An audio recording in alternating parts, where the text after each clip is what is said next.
You've probably been there. Someone needed help, and you dropped everything to be there for them. Maybe it was a friend asking for a last-minute favor, a colleague handing you their unfinished work, or a relative who always seems to be in crisis. And without thinking twice, you said, "Sure, I'll do it." At first, it feels good. Helping others gives you a sense of purpose.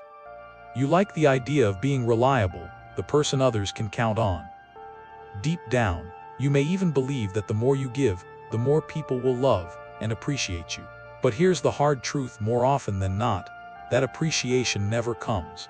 Instead, what you get is silence when you need help, excuses when you expect reciprocity, or worse, entitlement, people beginning to expect your time, your energy, your money, as if it's their right. And slowly, the roles reverse. You're no longer helping because you want to. You're helping because you feel like you can't say no. You've become the dependable one, the always available one, the one they know won't refuse. Sound familiar? It hurts, doesn't it?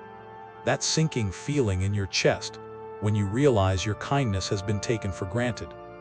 That bitter aftertaste when someone you sacrificed for disappears the moment you need them. That exhaustion at the end of the day when you've given and given until nothing is left for yourself.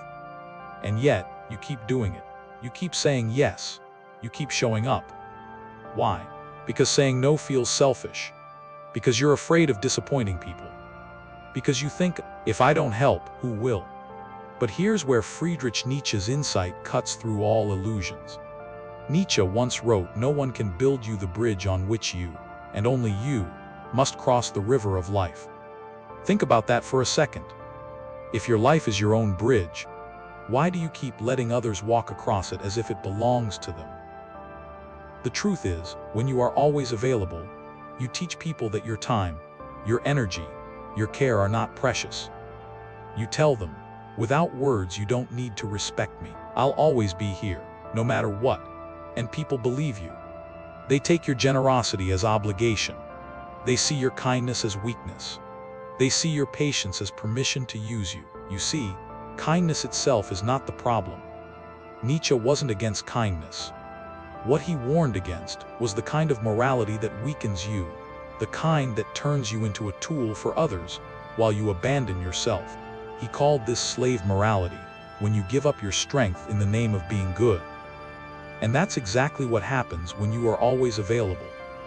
You think you're being good, but in reality, you're betraying yourself. Let me ask you, when was the last time you felt drained after helping someone? When was the last time you said yes, while your whole body was screaming no? When was the last time you gave in, not out of love, but out of fear of rejection, fear of guilt, fear of being seen as bad? If these moments keep repeating, it's not generosity anymore. It's self-destruction. Nietzsche said, "The man who despises himself still respects himself as one who despises." Meaning, if you give away your time and energy without boundaries, you will eventually despise yourself. And that self-contempt is still a twisted form of self-respect, because deep down you know you deserve better. Here's the paradox: you help because you want connection. But the more you let people use you, the lonelier you feel. You give because you want respect. But the more available you are, the less respect you earn. You sacrifice because you want love. But the more you abandon yourself, the less lovable you become to yourself and to others. And that's when the cycle begins. People sense that you will bend, so they push. They sense that you will forgive, so they exploit. They sense that you will stay, so they stop valuing you. The result: you become predictable, replaceable, invisible. Because what is always available is rarely treasured. Think about water. If you live by the ocean, endless waves crash at your feet every day. Do you stop and thank the ocean each morning? Probably not. But if you live in the desert, every drop is precious. Every sip is a miracle. It's the same with you. When you give yourself endlessly, you stop being precious. Nietzsche urged us to live with a will to power not over others, but over ourselves. To create our own values, not to live by the expectations of others. So here's the question: are you living with your own will? Or are you letting everyone else write the rules for you? Because if you don't decide the value of your time, your energy, your kindness others will, and they will always undervalue it. Imagine this: every time you say yes when you want to say no, a small piece of your self-respect erodes. Every time you put someone else first while you're running on empty, you chip away at your inner strength. Every time you allow yourself to be treated like a backup plan, you silently agree that you're not worth being a priority. And eventually, you don't just lose their respect, you lose your own. This is the quiet tragedy of being too nice. People rarely talk about it, because kindness is seen as a virtue. And it is. But kindness without boundaries isn't kindness, it's self-betrayal. Nietzsche once said, "Become who you are." How can you become who you are if you're constantly molding yourself into what others want you to be? How can you find strength if you're always draining it into someone else's cup? How can you live fully if your life is spent as a supporting character in everyone else's story? The truth is, no one will hand you the respect you deserve. You have to claim it. And the first step is simple, but not easy: stop being always available. Because here's what happens when you do. At first, people will resist. They'll push back. They'll say you've changed. They'll guilt you, shame you, maybe even call you selfish. But slowly, they will adjust. They'll begin to notice the boundaries. They'll realize you're not free to take for granted anymore. They'll start to respect the space you've carved out for yourself. And more importantly, you'll respect yourself. You'll sleep better at night, knowing you didn't betray your own values. You'll feel lighter, stronger, freer. And you'll finally have the time and energy to give your kindness where it truly belongs, to people who appreciate it, and to yourself. Nietzsche wrote, "No price is too high to pay for the privilege of owning yourself." So the question is, are you willing to pay that price? Are you willing to risk disappointing others so you no longer disappoint yourself? Because the moment you stop being always available, everything changes. Why being always available leads to being exploited? Let's be brutally honest here. Kindness doesn't get exploited by accident. It gets exploited because, somewhere along the way, you allowed it. I know that might sting. It feels unfair to hear because your intention was pure. You just wanted to help. You wanted to support. You wanted to be a good friend, partner, colleague. But look deeper. How many times did you say yes when your whole body wanted to say no? How many times did you let things slide because you didn't want conflict? How many times did you tell yourself, "It's fine. I'll handle it. It's not a big deal"? Each of those moments became a signal that told others, "You can cross my boundaries without consequence." And here's the brutal psychology of it: people believe you. If you let them borrow money once without paying it back, they'll try again. If you pick up their slack at work once, they'll drop it on your desk next time too. If you forgive betrayal without demanding change, betrayal becomes a pattern. The longer you are always available, the more you teach others that your availability is endless and therefore not valuable. Nietzsche once observed, "He who has a why to live can bear almost any how." The same is true of relationships. If people think you exist only to make their lives easier, they will endure no guilt in using you. Your why in their story becomes their convenience. The trap of predictability: when you're always ready to say yes, you become predictable. And predictable people are easy to use. Think about it: if every time someone calls, you pick up immediately, they assume you have no life outside of them. If every time they need a favor, you cancel your own plans, they conclude your priorities don't matter. If every time they hurt you, you forgive without hesitation, they realize there's no cost to mistreating you. Predictability breeds entitlement, and entitlement erodes respect. Nietzsche warned against this kind of living. He said the individual has always had to struggle to keep from being overwhelmed by the tribe. When you always bend to others, you let the tribe swallow you whole. You disappear as an individual. You become just another tool for their use. The hidden agreement, here's the hardest truth: exploitation is a silent agreement between you and them. On your side, you agree to stay silent. You avoid saying no. You convince yourself it's not worth the fight. You rationalize their behavior. On their side, They agree to keep taking. They test your limits. They notice how much you'll tolerate. And when you don't resist, they push further. Neither side says it out loud. But the contract is clear: you will keep giving. They will keep taking. And as long as this unspoken agreement continues, you will keep losing. Nietzsche once wrote, "He who cannot command himself must obey." Think about that.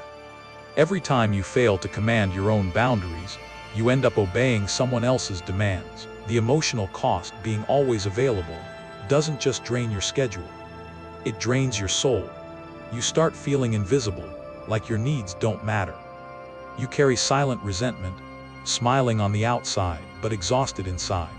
You lose trust not just in others, but in yourself, because you keep betraying your own limits. This is why you feel that deep disappointment when your kindness isn't returned. Because secretly, you were hoping it would be. You thought your generosity would inspire reciprocity. But instead, it created dependency. And here's the paradox: the more you give without boundaries, the less people feel they owe you. Instead of gratitude, they feel entitled. Instead of respect, they feel ownership. Nietzsche described this cycle perfectly when he said, "Whoever fights monsters should see to it that in the process he does not become a monster." When you fight to be endlessly good, you risk becoming the very thing you resent, a hollow version of yourself, drained and used. The silent transformation: at first, you help because you care. But over time, helping turns into a habit, then into a burden, then into resentment. You no longer give out of love, you give out of fear. Fear of conflict, fear of rejection, fear of being seen as unkind. And this transformation is invisible to others, because on the outside you still smile, still show up, still say yes. But inside something dies: your energy, your confidence, your sense of worth. The longer this goes on, the harder it becomes to stop. Because by then, you've trained everyone, including yourself, to believe that your availability has no limits. But here's the turning point. Nietzsche also said, "No price is too high to pay for the privilege of owning yourself." And owning yourself starts with one act: refusing to be always available. The cost of endless availability: time, energy, and dignity. You think you're just giving a little time here and there. You think you're just being nice. But what you're really spending is far more expensive. Because every yes you give to someone else is a no you whisper to yourself. And over time, those whispered no's add up. They turn into regret. They turn into exhaustion. They turn into the quiet ache that keeps you awake at night, wondering, why do I feel so drained? Why do I feel invisible? Why does no one respect me? Let's break it down. Time, the currency you never get back. Time is the one resource you can't refill. Yet when you're always available, you treat it like it's worthless. Think about how many hours you've spent listening to someone complain about the same problem they never fix, covering for someone at work who always disappears when things get hard, rearranging your schedule because someone called last minute and needed you. On the surface, it looks small. A favor here, an hour there. But added up, months, even years, of your life invested in people who may not even remember your sacrifices. Nietzsche once said, "The most common form of human stupidity is forgetting what one is trying to do." When you let others constantly claim your time, you forget your own purpose.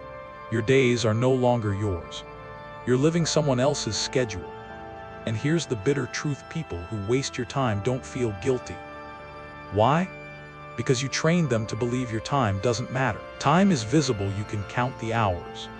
But energy, that's harder to measure. Yet it's often the greater loss. Every time you force yourself to show up when you don't want to, you leak energy. Every time you tolerate disrespect with a smile, you bleed energy. Every time you silence your no and replace it with a fake yes, you betray your own energy. You know the feeling. The heavy fatigue after a phone call that should have lasted 5 minutes but stretched into an hour of pointless venting. The drained silence after spending the evening with people who never ask how you're doing. The quiet exhaustion when you realize you gave away your weekend to solve someone else's crisis instead of restoring your own soul. Nietzsche observed, "He who has exhausted himself always knows how much remains undone." when you give away your energy recklessly. Not only are you tired, you're left staring at your own unfinished life. Your dreams, your health, your growth all remain undone because you spent your energy keeping everyone else afloat. Here's the cost most people don't see until it's too late: dignity. When you're always available, you send a message to the world: my value depends on how much I can give you. And once that message is sent, people stop respecting you. They may like you, they may even depend on you, but respect, that fades. Why? Because respect requires boundaries. Respect grows when others see you value yourself enough to say no. Without boundaries, dignity dissolves. Think about it. The friend who only calls when they need something doesn't respect you. The boss who piles work on your desk because you'll get it done doesn't respect you. The partner who takes your forgiveness for granted doesn't respect you. Nietzsche warned of this trap. The man of knowledge must be able not only to love his enemies, but also to hate his friends. He didn't mean blind hatred. He meant you must be willing to resist, even against those closest to you, when your dignity is at stake. Because every time you let someone cross the line, you don't just lose energy, you lose a piece of yourself. And the cruel irony? The more you give away your dignity, the less people treat you with dignity. Here's the dangerous part. The cost of endless availability doesn't appear all at once. It builds slowly. First, you're just a little tired. Then you start canceling on yourself, skipping workouts, delaying your own goals. Then the resentment creeps in. You start noticing the unfairness. You start keeping mental score. And eventually you break. Some people explode in anger. Others implode into depression. But the pattern is the same: you collapse under the weight of 1,000 small self-betrayals. Nietzsche captured this descent when he wrote, the surest way to corrupt a youth is to instruct him to hold in higher esteem those who think alike than those who think differently. Applied here, the surest way to corrupt yourself is to esteem the comfort of others above your own truth. So here's the real question: how much of your life have you already spent living for everyone else? Think about it. Really think. How many years? How many weekends? How many late nights? How many sacrifices, none of which were for your own dreams, but for someone else's convenience? The cost is not abstract. The cost is your life. And once you see it, you can't unsee it.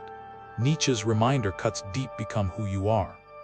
But how can you become who you are if you're always available to be who others want you to be? The turning point, why absence creates respect. There comes a moment when something inside you whispers enough.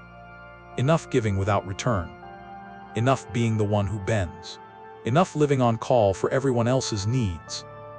That moment, though often painful, is the turning point. It's the first step toward reclaiming your life, your energy, your dignity.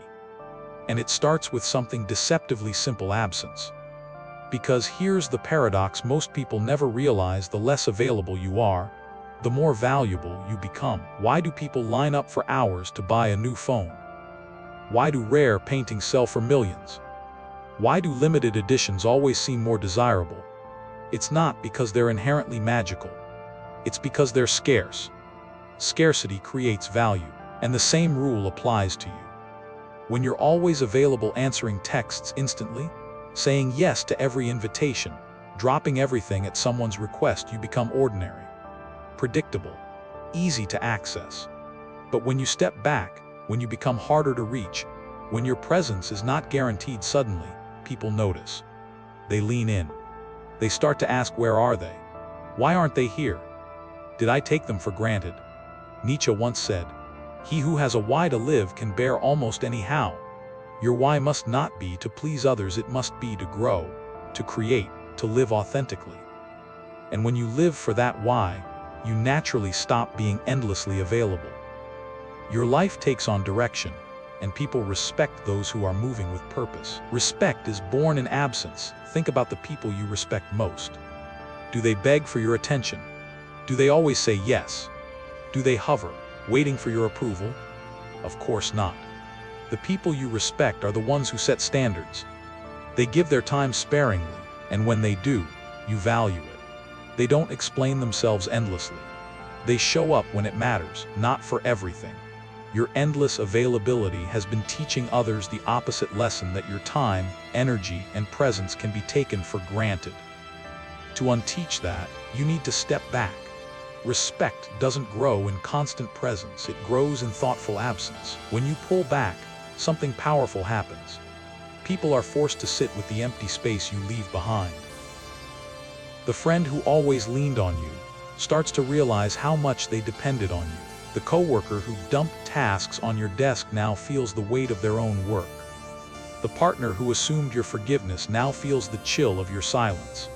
In absence, people reflect. They see what they lost. They recognize what they overlooked. Nietzsche understood this dynamic when he wrote, "Invisible threads are the strongest ties."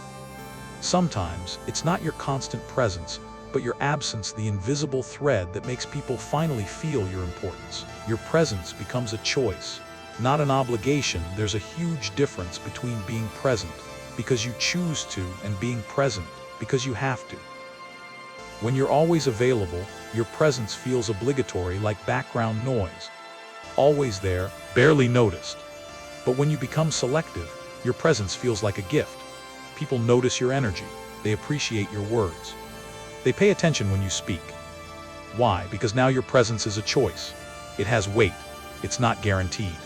Nietzsche wrote, "That which is done out of love always takes place beyond good and evil." Your availability should be like that, given freely, from choice, not from compulsion. When you stop giving it automatically, your yes carries more love, more respect, more truth. Absence protects your growth. When you're endlessly available, you leave no space for yourself. Your goals sit in the background waiting. Your creativity dries up. Your spirit feels stuck. But when you withdraw even a little, you create space. And in that space, growth happens. You read, you build, you heal, you rediscover who you are without everyone else's noise. And here's the paradox: the more you grow in your absence, the more magnetic your presence becomes. People sense it. They see the change. They feel drawn to the energy you now carry. Nietzsche reminded us, one must still have chaos in oneself to be able to give birth to a dancing star. That chaos, your inner world, your private time, your solitude, is where your star is born. And you can't reach it if you're constantly giving yourself away. The pain of withdrawal, let's be honest, pulling back isn't easy. At first, it feels selfish. You'll hear the guilt voice, what if they need me? What if they think I don't care? What if they leave? But pause. Really ask yourself, if someone only stays because you're endlessly available, is that respect? Or is it dependence? Absence reveals the truth. Those who truly value you will adjust. They'll step up. They'll give back. Those who only wanted your availability will fade. And though losing them hurts, it's not really a loss. It's clarity. The moment you stop being endlessly available, everything begins to shift. Not overnight, but steadily. People pause before taking you for granted. They respect your time because they see you respect it.